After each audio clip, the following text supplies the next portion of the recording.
A continuación, expondremos el caso clínico de dorso, tórax y miembro superior, presentado por David Narváez, Esteban Vargas, Isabela Calderón, Juan Felipe Lozano y Carol Potes. Para mejor comprensión del caso a describir, debemos ubicarnos en la cavidad torácica, la cual está delimitada anteriormente por el esternón y los cartílagos costales, anterolateralmente por las costillas y posteriormente por los cuerpos vertebrales de las vértebras torácicas. Además, sus límites superior e inferior son la abertura superior e inferior del tórax respectivamente, por donde pasan vasos sanguíneos y nervios, comunicando el tórax con el cuello, miembro superior y abdomen.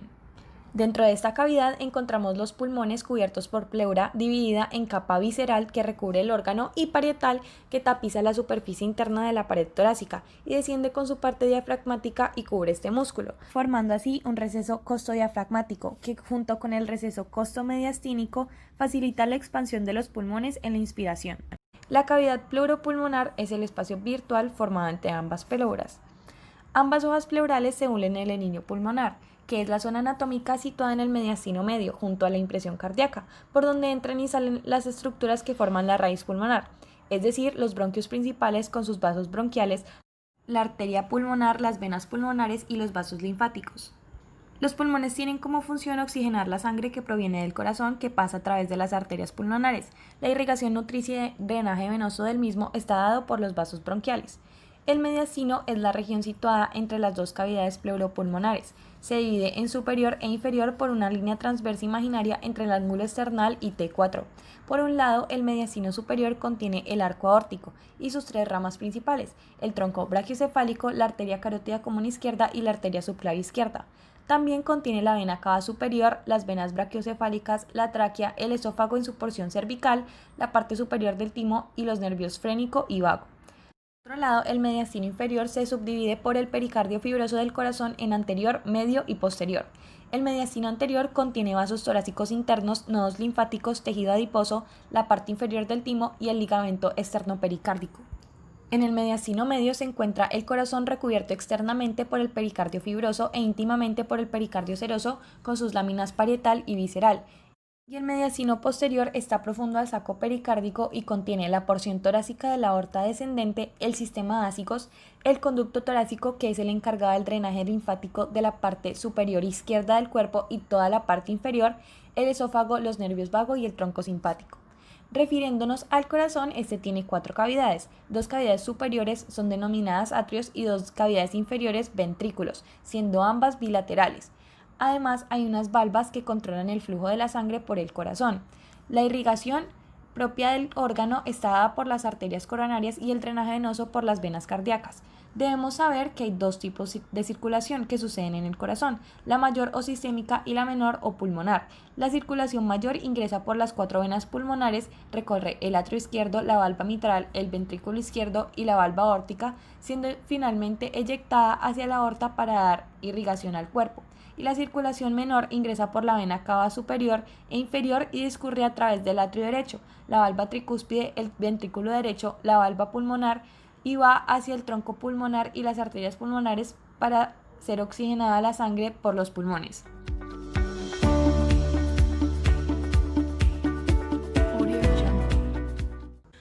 Consideremos ahora lo clínico. El día 25 de agosto a las 4:30 de la tarde ingresa por el Servicio de Pediatría y Urgencias de la Clínica Amiga un joven mestizo en presencia de taquicardia, taquipnea, cianosis y dolor torácico pleurítico asociado a tos seca con hemoptisis, donde a primera vista se observan unos rasgos fenotípicos. El paciente es identificado como Germán Castillo, de 13 años, que se encontraba en compañía de su madre, Adelaida Castillo, la cual tiene como hábito fumar ocasionalmente. El motivo de consulta fue referido por la mamá como el niño se me ahoga.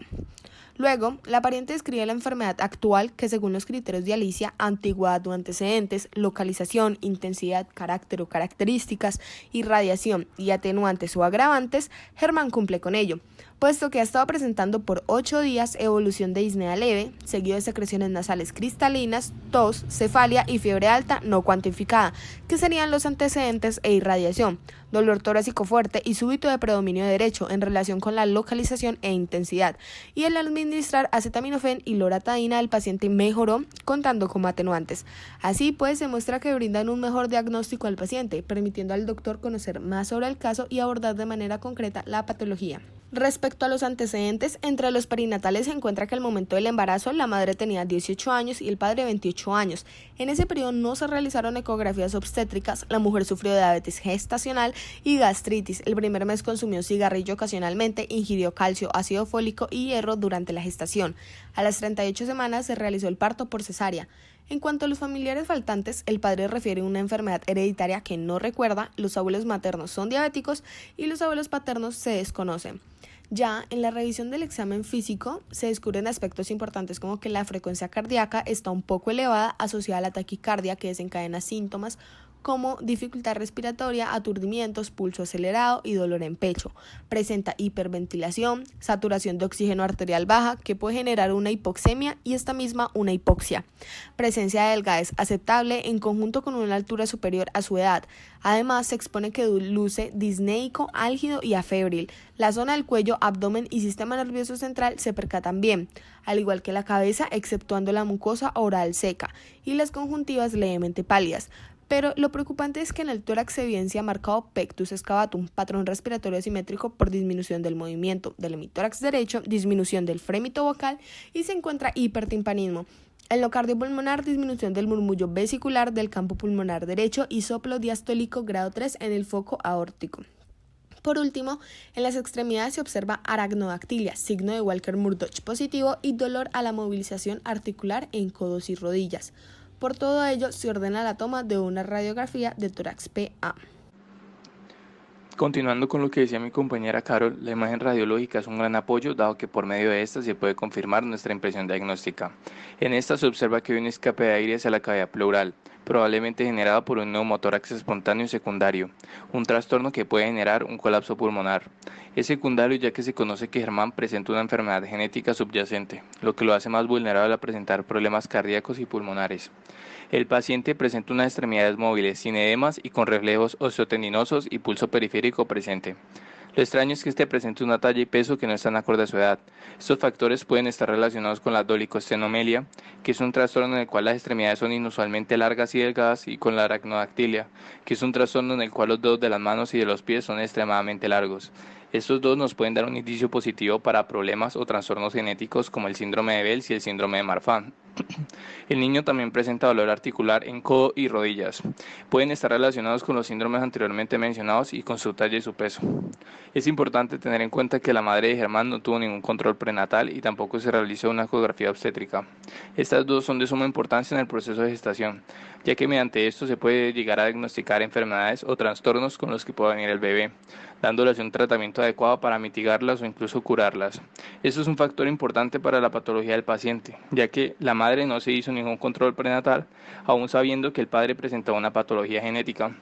Esto puede hacer que no se le pudiera diagnosticar a tiempo el trastorno mediante diagnóstico prenatal molecular que presenta Germán para darle un tratamiento adecuado y mitigar los efectos de la patología.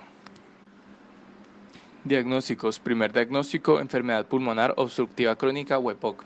El EPOC es una enfermedad crónica inflamatoria de los pulmones, que obstruye el flujo de aire a través de estos. Los síntomas incluyen dificultad para respirar, disnea, tos, producción excesiva de mucosidad o esputo y silbido al respirar. Esta enfermedad es causada por la exposición a gases o partículas nocivas, siendo en la mayoría de los casos el humo del tabaco o el cigarrillo en el tabaquismo. El EPOC puede llegar a generar otras afecciones, y entre estas las más comunes son el enfisema pulmonar y la bronquitis crónica. La bronquitis crónica es la inflamación del revestimiento de los bronquios que llevan el aire hacia y desde los alvéolos pulmonares. Se caracteriza por la tos diaria y la producción excesiva de mucosidad o esputo. El enfisema es una afección en la cual las paredes frágiles y las fibras elásticas de los alvéolos pulmonares se destruyen como resultado de la exposición dañina a estos gases y partículas irritantes. Si el paciente presentara un EPOC, sería muy probable que este se presente junto con un enfisema pulmonar, ya que los alvéolos pulmonares impedirían el flujo de aire hacia afuera de los pulmones en la exhalación, lo que los llevaría a dilatarse y que terminen colapsando, creando una fuga de aire hacia la cavidad pleural, lo que generaría el neumotórax espontáneo secundario. Esta posibilidad se descarta ya que en la radiografía que le tomaron al paciente no se ve un estrechamiento de los bronquios ni tampoco se ve una dilatación en los alvéolos. El segundo diagnóstico es un neumotórax causado por el síndrome de Marfan. Este síndrome es trastorno hereditario que afecta al tejido conectivo. Las características son una contextura alta y delgada, brazos, piernas y dedos desproporcionadamente largos, esternón que sobresale o se hunde, paladar alto y arqueado, dientes apiñados, soplos cardíacos y miopía extrema. Este síndrome provoca una reducción en la elasticidad de la fuerza ténsil de los bronquiolos terminales, ocasionando quistes pulmonares y una fuga de aire. Esto se llama neumotórax espontáneo y es mucho más común en pacientes que padecen este síndrome. Los síntomas del neumotórax son dificultad para respirar, aumento de la frecuencia cardíaca, dolor torácico, mareo y cianosis. El paciente tiene una frecuencia cardíaca y respiratoria elevada porque tiene que compensar la falta de oxígeno, la disminución del murmullo vesicular y el hipertimpanismo y la percusión son señales de neumotórax. El tercer diagnóstico es un derrame pleural, consiste en una acumulación de líquido en la cavidad pleural, el espacio virtual entre la pleura parietal y la visceral. Por efecto de la gravedad, el líquido pleural invade y se acumula en el receso costodiafragmático derecho. En condiciones normales, la cavidad pleural tiene un poquito de líquido para reducir la fricción entre las dos láminas, pero cuando hay un exceso se genera dificultad para respirar. El derrame puede ser causado por una presión arterial alta y deficiencia de albúmina en la sangre. En el caso de este paciente, la causa es probable que sea una ruptura de las arterias bronquiales lobulares derechas.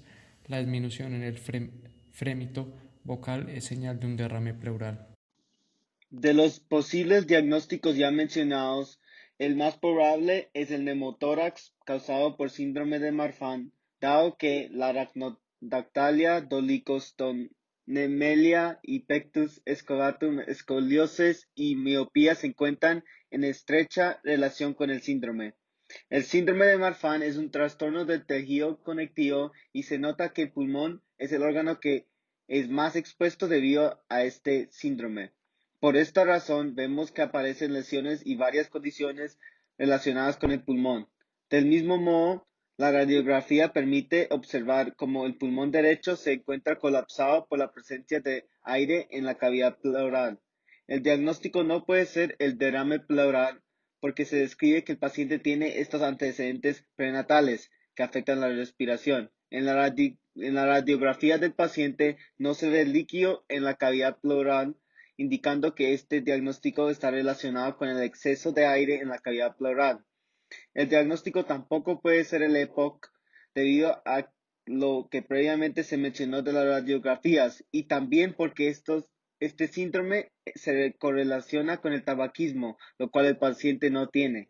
Con estos antecedentes prenatales y síntomas presentes en el paciente, se puede entonces deducir que el paciente tiene un neumotórax espontáneo causado por síndrome de Marfan.